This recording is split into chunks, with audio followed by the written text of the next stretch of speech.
Leitura do livro de Romanos, capítulos 1 ao 4, na versão da Bíblia King James 1611, que é marca da BV Books.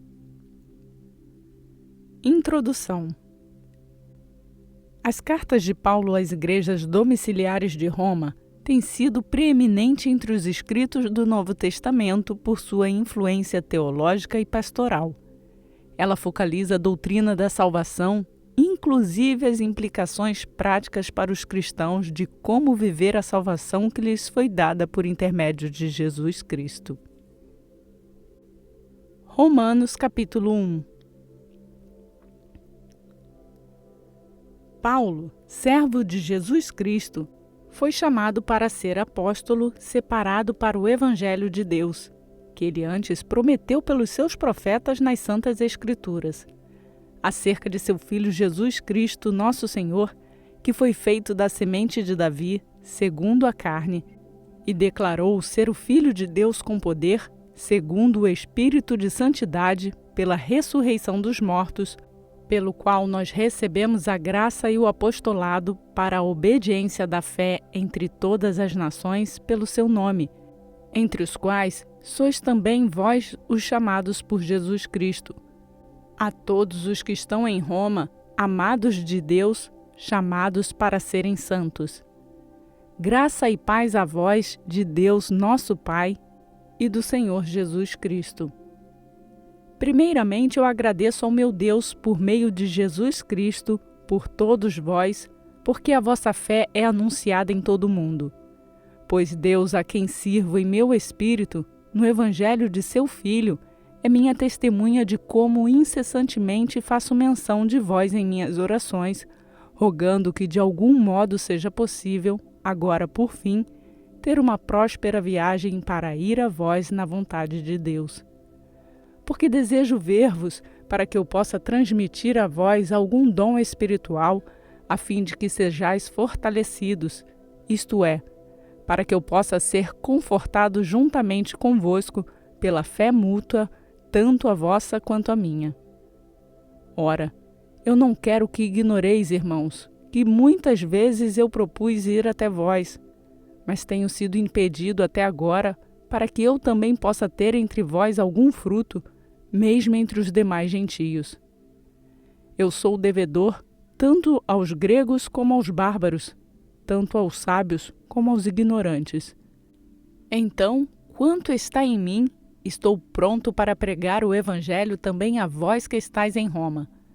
Porque eu não me envergonho do Evangelho de Cristo, pois é o poder de Deus para a salvação de todo aquele que crê, primeiro do judeu e também do grego. Porque nele a justiça de Deus é revelada de fé em fé, como está escrito: o justo viverá pela fé.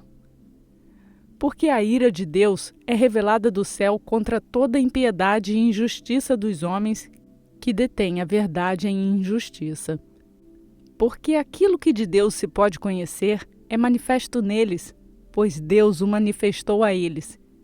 Porque as coisas invisíveis, desde a criação do mundo, são claramente vistas, sendo entendidas por meio das coisas que são feitas. O seu eterno poder e divindade, para que eles fiquem inexcusáveis.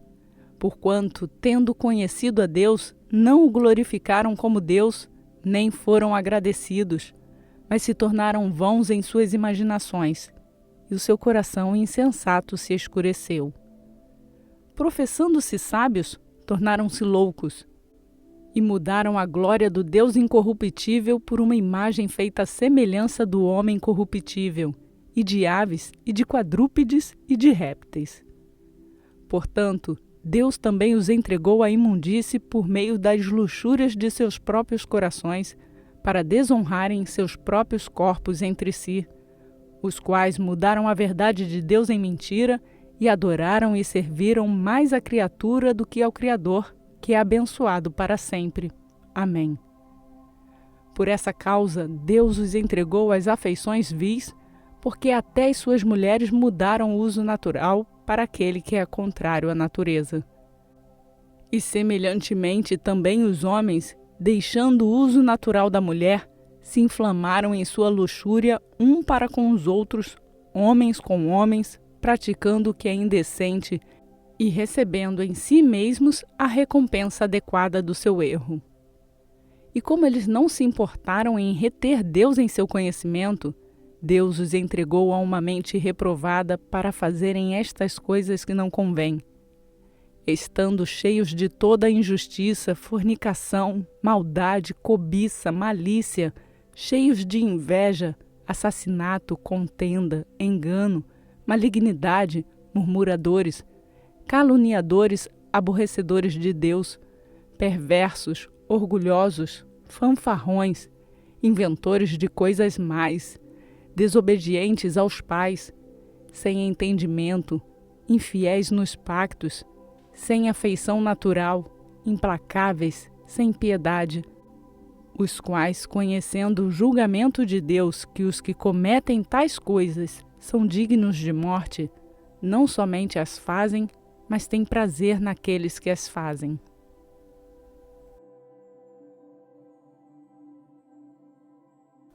Romanos capítulo 2. Portanto, tu és indesculpável, ó homem, qualquer um que julgas. Pois no que tu julgas a outro, a ti mesmo te condenas, pois tu que julgas, fazes as mesmas coisas. Mas nós temos a certeza de que o julgamento de Deus é segundo a verdade contra os que cometem tais coisas. E tu, ó homem, que julga os que fazem tais coisas, que pensas que, fazendo-as tu, escaparás do julgamento de Deus? Ou desprezas tu as riquezas da sua benignidade e paciência e longanimidade, não sabendo que a benignidade de Deus te leva ao arrependimento? Mas segundo a dureza de teu coração impenitente, entesouras para ti mesmo ir para o dia da ira e da revelação do justo julgamento de Deus, o qual retribuirá a cada homem segundo os seus atos. Vida eterna aos que, perseverando em fazer o bem, procuram glória, honra e imortalidade. Mas indignação e ira aos que são contenciosos e não obedecem à verdade para obedecerem à injustiça, tribulação e angústia sobre toda a alma do homem que faz o mal, primeiramente do judeu e também do gentio. Mas glória, honra e paz a todo homem que pratica o bem, primeiramente ao judeu e também ao gentio, porque não há acepção de pessoas para Deus. Porque todos os que pecaram sem lei também perecerão sem lei, e todos que pecaram na lei serão julgados pela lei. Porque os que ouvem a lei não são justos diante de Deus, mas os praticantes da lei serão justificados. Porque quando os gentios que não têm lei fazem naturalmente as coisas contidas na lei, não tendo eles lei, são a lei para si mesmos, os quais mostram a obra da lei escrita em seus corações, testificando também a sua consciência e os seus pensamentos, e acusando-os ou defendendo-os. No dia em que Deus julgar por meio de Jesus Cristo os segredos dos homens conforme o meu evangelho. Eis que tu, que és chamado de judeu, e descansas na lei, e te vanglorias em Deus, e conheces a sua vontade, e aprova as coisas mais excelentes, sendo instruído pela lei, e confia que tu és guia dos cegos, luz dos que estão em trevas, instrutor dos insensatos, mestre de crianças, que tens a forma do conhecimento e da verdade na lei. Tu, pois, que ensinas a outro, não te ensinas a ti mesmo? Tu que pregas que um homem não deve furtar, tu furtas? Tu que dizes que um homem não deve cometer adultério, tu cometes adultério? Tu que abominas os ídolos, tu cometes sacrilégio? Tu que te vanglorias na lei, por meio da infração da lei, tu desonras a Deus? Porque o nome de Deus é blasfemado entre os gentios por causa de vós, como está escrito. Porque a circuncisão é verdadeiramente proveitosa se tu guardares a lei. Mas se tu és transgressor da lei, a tua circuncisão se torna em incircuncisão. Portanto, se o incircunciso guarda a justiça da lei, não será sua incircuncisão julgada como circuncisão? E se a incircuncisão, que é por natureza, cumpre a lei, julgar-te-á a ti, que pela letra e incircuncisão és transgressor da lei? Porque não é judeu o que o é exteriormente, nem é esta circuncisão que é exteriormente na carne. Mas é judeu o que o é no interior, e a circuncisão é a do coração, no espírito e não na letra, cujo louvor não é de homens, mas de Deus.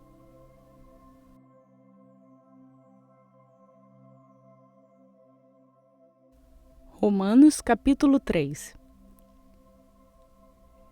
Que vantagem então tem o judeu? Ou que proveito há na circuncisão? Muita sob todos os aspectos, principalmente porque foram-lhes confiados os oráculos de Deus.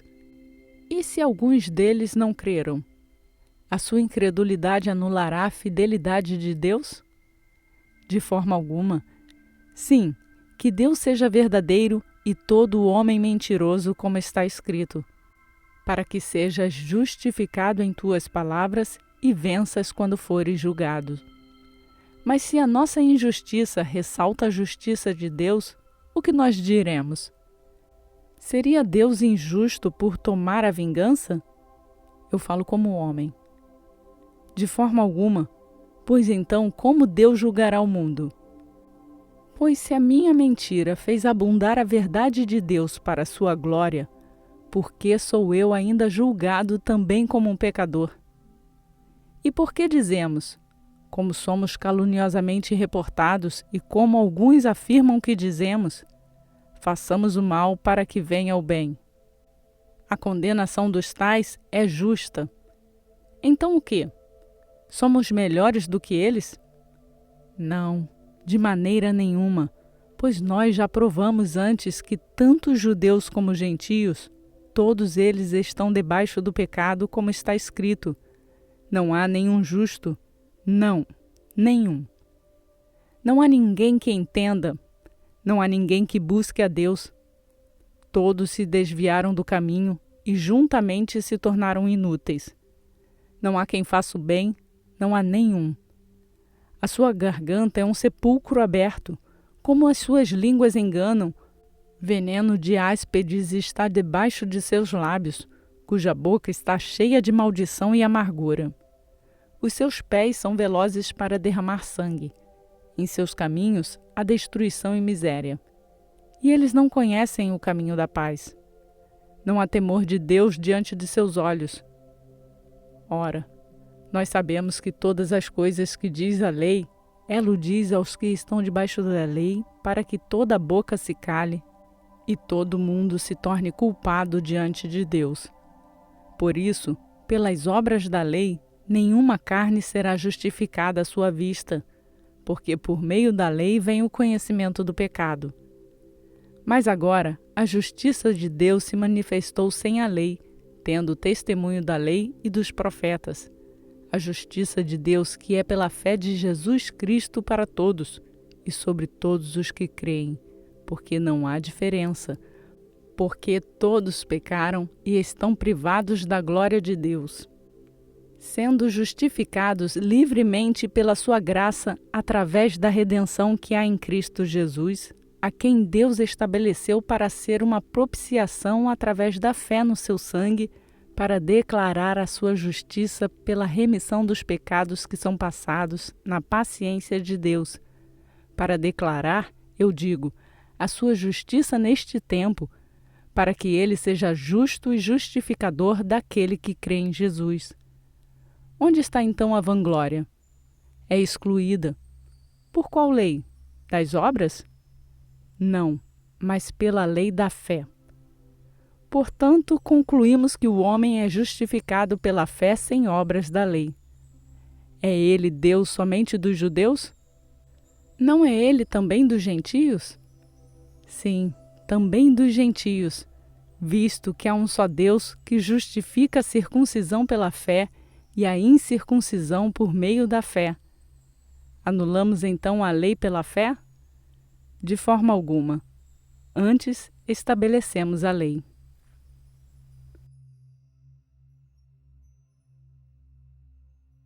Romanos capítulo 4. O que diremos então que Abraão, nosso pai, nos diz a respeito à carne, encontrou? Porque se Abraão foi justificado pelas obras, ele tem que se gloriar, mas não diante de Deus. Pois o que diz a Escritura? Abraão creu em Deus e isso lhe foi atribuído como justiça. Ora, aquele que trabalha não lhe é imputado o salário segundo a graça, mas segundo a dívida. Mas aquele que não trabalha, mas crê naquele que justifica o ímpio, a sua fé é imputada como justiça. Assim também Davi declara a bem-aventurança do homem a quem Deus atribuiu justiça sem obras, dizendo: abençoados são aqueles cujas iniquidades são perdoadas e cujos pecados são cobertos. Abençoado é o homem a quem o Senhor não imputa o pecado. Vem então esta bem-aventurança só para a circuncisão ou também sobre a incircuncisão? Pois dizemos que a fé foi imputada a Abraão como justiça. Como lhe foi então imputada? Quando ele estava na circuncisão ou na incircuncisão? Não na circuncisão, mas na incircuncisão. E ele recebeu o sinal da circuncisão, um selo da justiça da fé, quando ainda estava na incircuncisão, para que ele pudesse ser o pai de todos os que creem, embora eles não sejam circuncidados, para que a justiça lhes seja atribuída também, e fosse o pai da circuncisão daqueles que não somente são da circuncisão, mas também para os que andam nos passos daquela fé do nosso pai Abraão, que tivera ainda na incircuncisão. Porque a promessa que havia de ser herdeiro do mundo não foi feita pela lei a Abraão ou a sua semente, mas pela justiça da fé. Porque se os que são da lei são herdeiros, logo a fé é vã e anulada a promessa. Porque a lei opera a ira, pois onde não há lei, não há transgressão. Portanto, é pela fé, para que seja por graça, a fim de que a promessa seja assegurada a toda a semente, não só a que é da lei, mas também a que é da fé de Abraão, que é pai de todos nós. Como está escrito: eu tenho feito de ti um pai de muitas nações, diante de Deus, em quem creu que vivifica os mortos e chama as coisas que não são como se elas fossem. O qual, contra a esperança, creu em esperança para que pudesse se tornar o pai de muitas nações, conforme o que lhe fora dita: assim será a tua semente. E não enfraquecendo na fé, ele não considerou seu próprio corpo praticamente morto quando tinha já quase 100 anos, nem ainda a morte do ventre de Sara. E não vacilou da promessa de Deus por incredulidade, mas foi forte na fé, dando glória a Deus. E estando plenamente convencido de que o que ele tinha prometido também era capaz de cumprir. E assim, isso lhe foi imputado como justiça. Ora, foi escrito não somente por causa dele que isso lhe foi imputado, mas também por nós, a quem será atribuída aos que creem naquele que ressuscitou a Jesus, nosso Senhor, dentre os mortos, o qual foi entregue por nossas ofensas e foi ressuscitado para a nossa justificação.